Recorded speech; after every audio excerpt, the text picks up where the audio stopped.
Mama is actually a movie that I've liked for a really long time. I actually watched it when it came out, and I have the DVD here somewhere.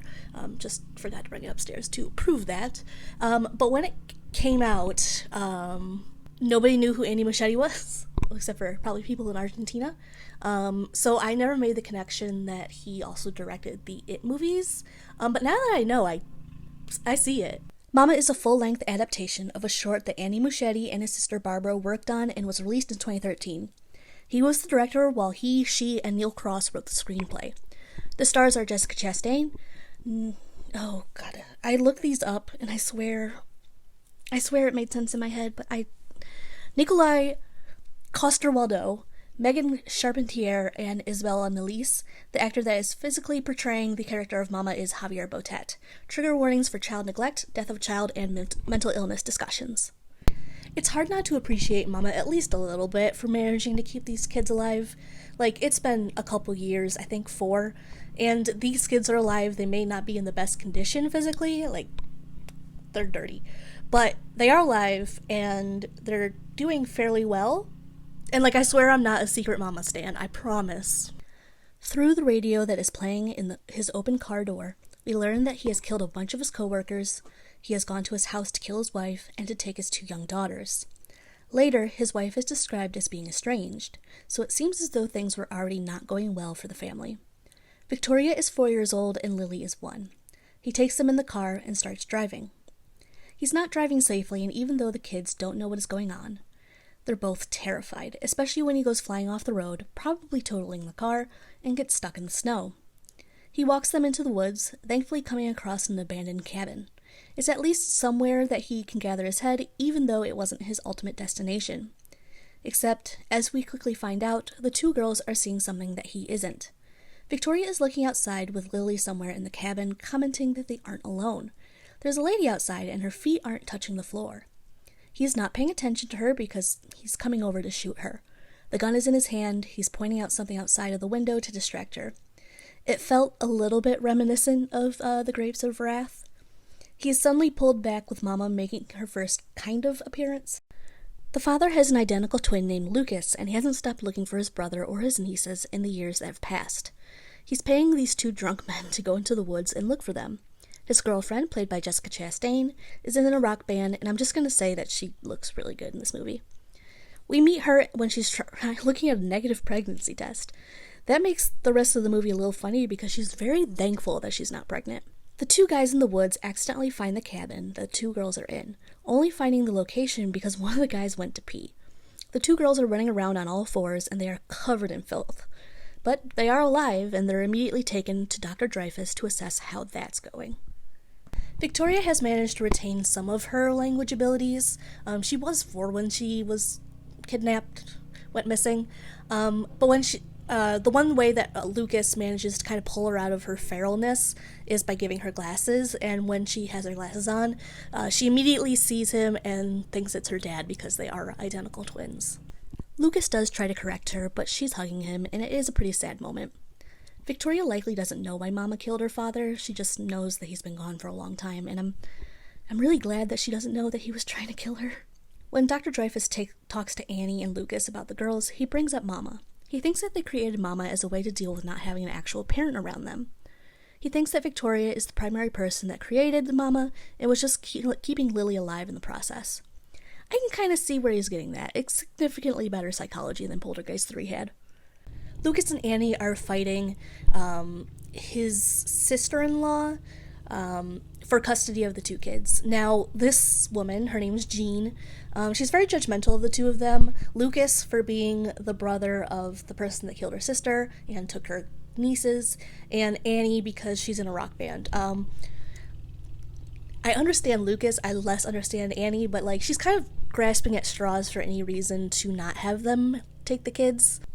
Dr. Dreyfus comes to them with a suggestion on how to keep Lucas and the family together. He has a house that he is willing to let them live in, if he is given access to the girls to continue treating them. And I think that's the real reason that he doesn't back Jean. There are very few times in modern history where near-feral children are capable of being studied. They'll help them get custody, and obviously they jump at the opportunity. Jean is not happy, and she's kind of a minor antagonist in this movie. but also not, because I do understand where she's coming from. Anyway, Dr. Dreyfuss reveals a little bit more about Mama. He's very suspicious about how the girls would be able to make up that story. It's an intricate story and doesn't have things that a 4-year-old would be aware of. Mama had escaped from an asylum and jumped into water with her baby. This will be expanded on in a little bit, but if someone that had went missing at 4 came up with that story, I would be wondering where she heard it. That's not the kind of story that a child makes up for an imaginary parental figure, no matter how terrible the situation is. Annie is obviously not thrilled at the prospect of leaving her band and taking care of these 2 kids. Like, when we meet her, she's happy that she's not pregnant, and now she is doing all this stuff to make sure that they can get custody of these kids. Now, the bandmate suggests just leaving him, which Annie immediately rejects because, 1, if she left him now, it would show that she never really had hope that he'd be able to find his nieces, and 2, it would kind of like, he needs her there right now. And I'm sorry if you hear something in the background. There was a storm, so there's snow plowing going on outside. While they're all getting to know each other, Dr. Dreyfuss starts to dig into the background of Mama, because he's not an idiot and recognizes that this is a bizarre situation. His immediate thought is that there was a regular, human, alive woman that had broken out of the asylum and had been taking care of the girls. So he goes to the library to learn about the local insane asylums. But the only one that was even remotely near the area where the kids were found closed in 1878. The librarian that had been assisting him brings this asylum up, and also someone that fits the description of who he's looking for. Her name is Edith Brennan. Unfortunately for Lucas, he's about to meet Mama up close and personal. He ends up seeing a dark hole in the wall with a black moth crawling out of it. He is curious, so he moves closer, only to have Mama lunge out of the dark hole and shove him down the stairs, landing directly on his head a few times. He will be in the hospital for a lot of this movie. Annie is now going to be the primary caregiver for the 2 girls, and she is not at all comfortable with this. And honestly, it's understandable. I don't know many people, even people that love and want kids, that would feel comfortable enough taking care of 2 semi-feral, traumatized girls with a creepy imaginary friend. There's this really cool quote that the archivist, Dr. Dreyfuss, is talking to, and she says that a ghost is an emotion that is bent out of shape, condemned until it is able to right the wrong that it committed. For Mama, it seems like it's the fact that she was not able to die with her child. Not that her child died, but that she died alone, that her baby was collected from the root and placed inside of a box at the back of an archive for lost bodies, and it is a very tiny box. No one was around to claim Mama's baby, which tells me that she was unfortunately likely dropped at the asylum and forgotten about. If she became pregnant, it was probably from someone that was taking advantage of her. I think that probably explains a lot about the situation that she was in and why she did what she did. The first time that we get the full Mama experience is about 50 minutes into the movie, and she is terrifying. Before, we'd just seen glimpses of her, kind of seen her shuffling around, but now we get to see the full her. And now that I know Andy Muschietti directed this and the It movie, I will say that Mama is very reminiscent of the woman in the painting that scares Stan. I should mention that for the most part, Lucas is, completely fine. He gets more useful at the end, but him being out of commission is kind of important for the time being. It gives Annie a chance to bond with the kids and for Mama to become more terrifying. He's just kind of there, though, for now. I mean, he does have a dream where his brother visits him and tells him to save the kids, but he doesn't do anything. Primarily because he's stuck in the hospital, and he immediately has a seizure after having the dream of his brother.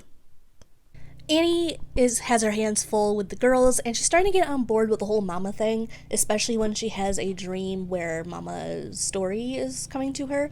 There are a lot of dream sequences, but I'm not mad at it because it's really a creative way to get exposition without being told everything. It's hard not to be a little sympathetic of Mama, knowing a lot more about what happened to her. It really wasn't uncommon at the time for the Catholic Church to take the children of unwed mothers. These women mostly did not want to give up their child, but a religious society would often force them to do it. Considering that Mama was in a psychiatric facility, it's obvious that she was never going to be able to keep the baby. Knowing that she was probably abandoned by her family after being institutionalized, she never had a chance to even know her child. But that stress, on top of just giving birth, which is on top of mental illness, it's not surprising that she ended up killing a nun and stealing her baby. She runs to the woods and is followed by the police. When she arrives at the top of the gorge, she jumps. There's no way that she'll ever see her baby again, and she probably wouldn't see the sunlight for what she had done. It's never entirely clear how the baby died, other than it just being ripped from her arms by a root when they were falling. No one claimed the body, even though they probably knew the situation. Mama falls into the water and drowns, being brought down the river towards where the cabin is. Dr. Dreyfus decides to go to the cabin and confront Mama, getting a few pictures of her in the process. It's a pretty cool and effective shot, but he also gets his neck broken. So that's the end of his presence in the movie. I think it might have worked better if Lucas was more involved with that. R.I.P. King. It's around this time that we start to see Victoria kind of turning her back on Mama and Lily, and it's kind of understandable because, Annie does treat her pretty well compared to Mama, who, when Jean comes to kind of get her day with the kids, she ends up getting kicked out because she immediately starts accusing Annie of abusing Lily because Lily has a bruise on the back of her neck. Now, we know that it's Mama, but obviously Jean doesn't. Jean is not wrong to be worried about her nieces. She's not wrong for voicing concern to CPS, but it is weird that they say they have no reason to investigate. If she's suspicious about bruising, considering their history, then they should have at least looked into it. The person says that she needs proof, so she's going to break into the house eventually. Mama is starting to lose control of the situation. There's too many people that are aware of her existence, and she's in constant threat to lose both of her children to Annie. She even goes for the kids, and I do wish that we could see more of interactions to fully understand how much danger she's putting the kids in. We do see a little bit more of the dynamic between the sisters. Lily has no problem abandoning Victoria so that she won't get in trouble with Mama. She straight up slams the door in Victoria's face. Annie hears things going on, and when she comes out, she ends up getting knocked out by Mama, while Victoria starts screaming that Mama had promised not to hurt Annie. So it seems as though there had been some negotiation about her presence. Jean decides to break into the house, and Mama's kind of had it.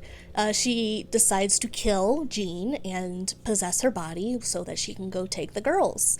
I don't really have that many opinions about Jean. I actually kind of forgot that she existed in the movie. She doesn't have quite the purpose that I think they intended, but it doesn't exactly take a genius for the adults in the kids' lives that are still alive to figure out where she's going. Mama is running out of time with the children, and if she doesn't right this wrong, that means she'll never get out of this. This is the only thing she knows on how to take the kids with her. She puts little flower crowns on their heads and everything. While Annie is driving to catch them at the forge, she bumps into Lucas, almost literally with her car. He was going to the cabin to save the girls, trying to get more information about Mama. I don't know if Annie fills him in on what's going on, but I'm assuming she does. They run over to the forge, or the gorge, one of them, to try and stop Mama from diving over the edge with the girls. Considering all her dream sequences, it makes sense that Mama is able to put people to sleep. Now, the first person that she does this to is Lucas, which makes him useless again, but whatever. And Annie takes this opportunity to bring the baby to her. This brings us to the Mama behind the trauma. Her scary facade disappears as she looks down at the bones and seems to accept it, that this is her child and she's dealing with what she lost. Except she gets snapped out of that when Lily calls out to her. Mama pauses and uses a real voice by saying Lily's name. It's the only thing that we hear her say in the entire movie, and she sounds completely heartbroken. Like, the baby may have been the baby that she lost during her life, but Lily was actually her child. She raised Lily from almost a baby. So she tosses the bones to the ground to go after her. Annie tries to hold on to Victoria as the two girls are walking forward to Mama to go over the cliff. Even after Mama touches her to let her go to sleep, she is holding on to Victoria's bathrobe while unconscious. It is very sweet. Annie may not have wanted to have children, but she isn't a monster. She knows what Mama intends to do, and she doesn't want the kids to die.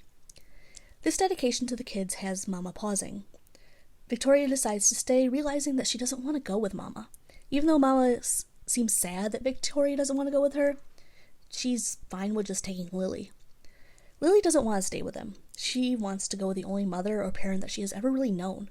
She was one when this all started. She's not going to have an easy time adjusting to the world, so I almost understand why she wants to stay with Mama. For her, it's almost like the best case scenario. She was never going to be happy. I'm hesitant to say it, but When Mama and Lily go off the side of the cliff, I will say it was almost sweet. Now, Mama never regretted dying. She regretted not dying holding her child, so this is her way of kind of fixing that past.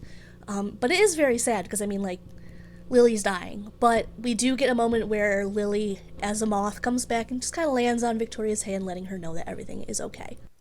This movie was backed by Guillermo del Toro, which is admittedly the main reason that I was at all interested in watching this. He just helped produce the movie, everything else is very much Andy Muschietti, which unfortunately does include a lot of reliance on CGI. That's really the only complaint that I have, and it's because Javier Botet is such an amazing physical actor. On YouTube, there's a Mama movement test, and I absolutely recommend you go watch it, because that's what we could have had, and it is so scary. I don't understand what he has against practical effects. I noticed that in the It adaptation as well. The story is pretty heartbreaking, and you do feel awful for Victoria in the end. That was just another family member that she lost to Mama, who was also the parent that was there for her for such a long time. I do wish that they had focused more on the relationship between Mama and the kids, but I also understand that might not have been useful in the story that they wanted to tell, which seems to be more about Annie and her relationship with the kids and kind of becoming a mother herself. You do end up feeling bad for Mama, at least I did. In the end, I still really like this movie. It tugs at a lot of my heartstrings, especially with that ending. The scares work well, and Jessica Chastain plays the part perfectly. Annie isn't a typical mother figure, she doesn't really want to be, but the kids really like her. She steps up in the situation she never thought she would end up in. Thank you guys so much for watching. My name is Amanda. This has been Horror Historian. I hope you enjoyed this. Please like, share, and subscribe if you did. I love this movie. I forgot how much I like this movie. I'm not sure why. It's been like... Yeah, it's a 10-year-old movie now. Almost. It'll be 10 years this month. But it's a really good movie. I really enjoyed it. My next movie will be Nope, which is a movie I like just as much. So we're going through wins this beginning of February, I hope. Yeah. Down below you can find my Twitter and TikTok. It's where I'm most active. Also, there is a Ko-fi if you want to leave me a tip. I would really appreciate it. So thank you guys so much.